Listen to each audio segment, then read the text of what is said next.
மற்ற என்ன கேள்வி என்றால் படாண்ட ஒரு நியூஸ் ஒண்ணு வந்தது 35,000 பேரை திருப்பி அனுப்ப போறாங்க என்று சொல்லி அதை பத்தி திருப்பி அனுப்ப போறாங்கன்னு சொன்னா போறோம். நான் சில நியூஸ் பார்த்து அனுப்பியாச்சுன்னு நீங்க பாத்துருக்கீங்களா? ஓகே, அது இந்த மாதிரி அதை பத்தி இங்க வந்து நீங்க ஒரு யூடியூபர் தான். இங்க வந்து யூடியூப் வந்து ஒரு ஃபண்டுக்கு தான் செய்யணும். இங்க வந்து நீங்க ஒரு மாசம் 10,000 15,000 உழைப்பீங்களா? ஆனா யூடியூப் வச்சிருப்பீங்க. ஸ்ரீலங்கா நாடுகளை பொறுத்தல வந்து அது உழைப்பு. ஆமா, என்ன ஹெடிங்க போட்டா சனம் பார்க்கும் உழைப்பு. கனடா உள்ள யூடியூபர்ஸ்க்கு வந்து அப்படி உழைக்கணும். ஒரு பெரிய காசு எங்களுக்கு இங்க 10,000 பெரிய காசு. அது வேற இந்த யூடியூபர்ஸ் வந்து அங்க வந்து வியூஸுக்காண்டியே சும்மா நியூஸ் போடுறோம். நாங்க யூடியூபர்ஸ் தான் போடுறாங்கன்னு சின்ன ஆனா நான் எனக்கு தெரிஞ்ச நிறைய வெப்சைட்டுகள், அதாவது தமிழாக்கள் ஒரு பொறுப்பு மிக்க வெப்சைட், அதாவது இணையதளம் போடுறீங்க. நான் பேர் சொல்ல விரும்பல. ஒரு தமிழ் மக்கள் ஒரு நம்ம இணையதளங்கள் கூட போட்டிருக்கிறோம்.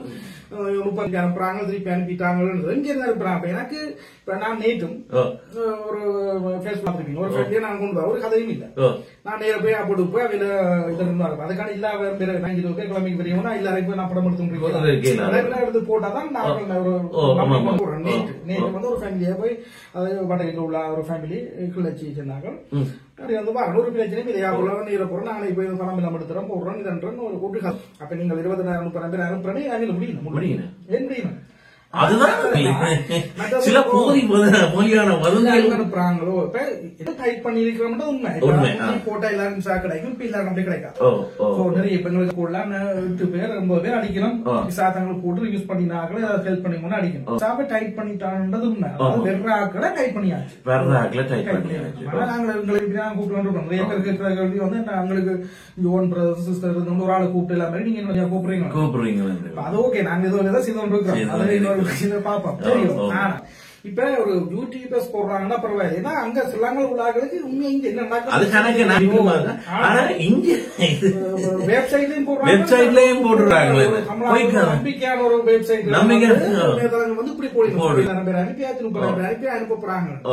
அப்படி ஒரு காலம் நடக்க போறது ஒண்ணுமே இல்ல. இப்ப இமிகிரேஷன் வரலாறுல பார்த்தோம்னு சொன்னா நிறைய பேர் இப்ப ஃபர்ஸ்ட் வேர்ல்ட் வார்ல எல்லாம் வந்து நான் நினைக்கிறேன் என்ன 1940 எல்லாம் வந்து 4,000 people வந்திருக்கணும். ஒரு 2-3 வீக்ஸ் யூரோப்பியன்ஸ் வந்து 4,00,000 பேர் வந்திருக்கணும்.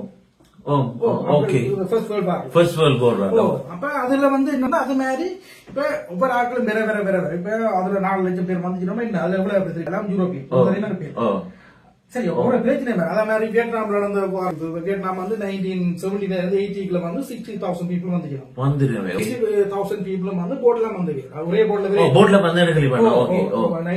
மற்றது இப்ப ரீசெண்டா இப்ப 2015 வந்து இந்த சிரியால நடந்த சண்டை 2015 நடந்த சண்டை. அதுல வந்து 5,000 ரிவ்யூ எடுத்தாங்க. அதுல ஒரு 3 பேர் 25,000 பூஜ்ஜிய எடுத்தது. 2015 ஈராக்ல இருந்து 26,000 பேர் எடுத்தாங்க. 2015 எந்த நாட்டில இருந்து? ஈராக்ல 25,000 பேர் அகதிகள் எடுத்தது. 23,000 பேர் இருந்து 20,000 பேர் 2015 ஆண்டு நடக்க போற இல்ல. இப்ப என்னன்னா ஒரு 50,000 பேர் இங்க வந்து வைப்போம். அந்த 50,000 பேரும் ரிவ்யூ அடிச்சா அனுப்ப போறது வேலைக்கு சரியான ரிவ்யூ அடிச்சா திருப்பி போறாங்க, திருப்பி அனுப்ப போறாங்க. வேலைக்கு ஓரல் கேரிங் நடக்கும். ஓரல் கேரிங் சில மணியோடைக்கெல்லாம் பேசுறாங்க. அதுக்காகதான் சில நேரங்கள் 1-2 பேர் யூஸ் பண்ணுவாங்க. வாய்மொழியாக போடலாம். இங்க வந்து இன்னொரு இது இருக்கு வந்து இந்த ஹியூமனிடேரியன் வந்து அந்த கேட்டகரிக்கு அதாவது மனிதாபன அடிப்படையோட ஏதாவது உங்களுக்கு யூஸ் பண்ணப்பட்டா இப்ப எல்லாருக்கும் சில பிரச்சனை தெரியும். நோமலா கமெண்ட் ஆனது தெரியும். அப்ப அது உங்களுக்கு நோமல் இந்த கேஸ்ல யூஸ் பண்ணப்பட்டாலும் உங்களுக்கு ஒரு ஹியூமனிடேரியன் அந்த கிரவுண்ட்ல வந்து அதாவது உங்களுக்கு மேதாவின் அடிப்படையில வந்து உங்களுக்கு விசா கிடைக்கும். ஒரு பிரச்சனை வந்திருந்தா கூட சரியான இது ஒரு பிரச்சனையை நீங்க சரியான முறையில சொன்னா உங்களுக்கு கனடா அரசாங்கம் ஏற்றுக்கொள்ளும். அது மற்றபடி ஒரு தரையும் சும்மா இந்த விசால வந்தபடியா நான் 3 பேர் வந்து நீங்க ரிவ்யூ அடிச்சு ரிவ்யூ தான்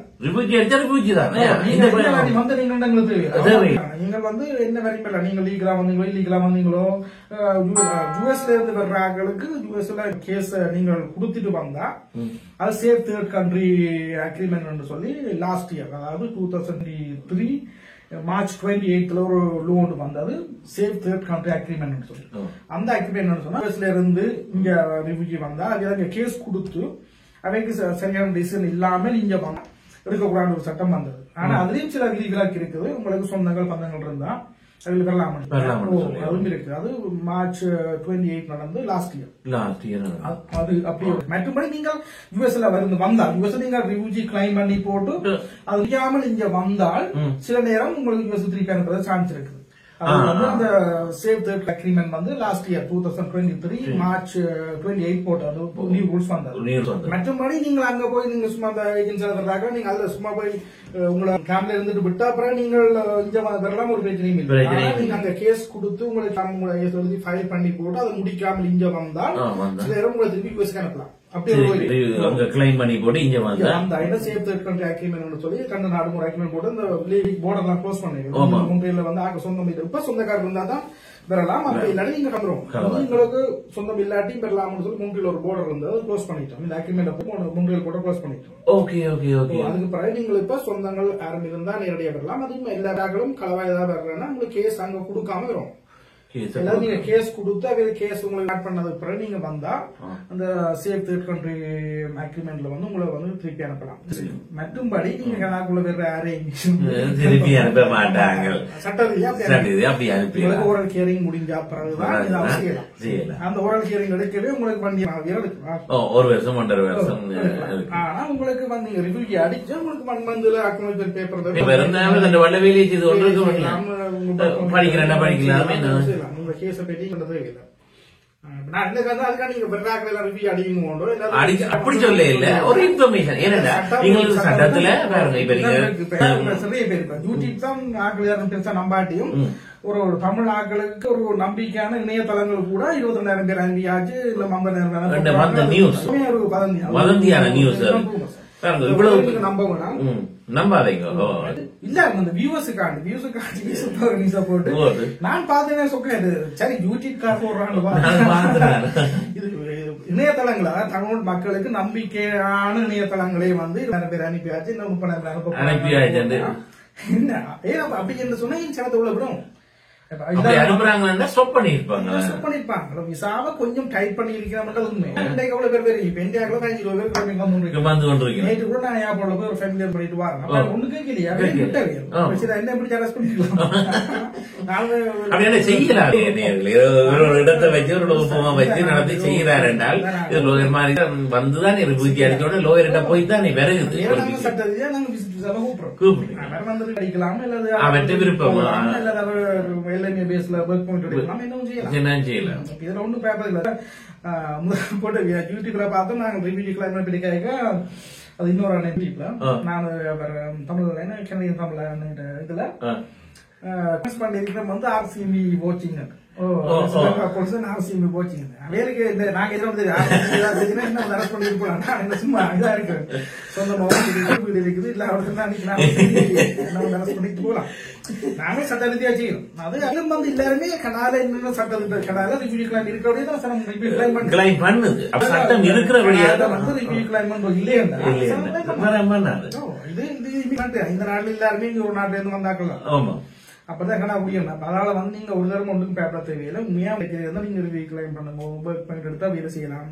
உங்களுக்கு ஒர்க் பண்ணிட்டு சோர்ஸ் நம்பர் இருக்குமானே எனக்கு கிடைக்கும். நான் வேணும் அதான் சொல்லுங்க. என்ன சொல்லுங்க அடிக்கல செய்யதில்லை வேலை செய்யதில்லை என்றால் திரும்ப திரும்ப அடியுங்கள். மெசேஜ விடுங்க. ஒரு ஆளோடைய ரெண்டு பாருங்க. ஏனென்றால் அவர்களும் நிறைய இவ்வளவு எத்தனை கிளைண்ட்ஸ் பாக்குறது கொஞ்சம் பொறுமையா இருந்து திரும்ப வெயிட் பண்ணி கொண்டு போய் அடிச்சு 24 hours to 48 hours நாங்க ரிட்டர்ன் பண்ணி காய்ப்போம்.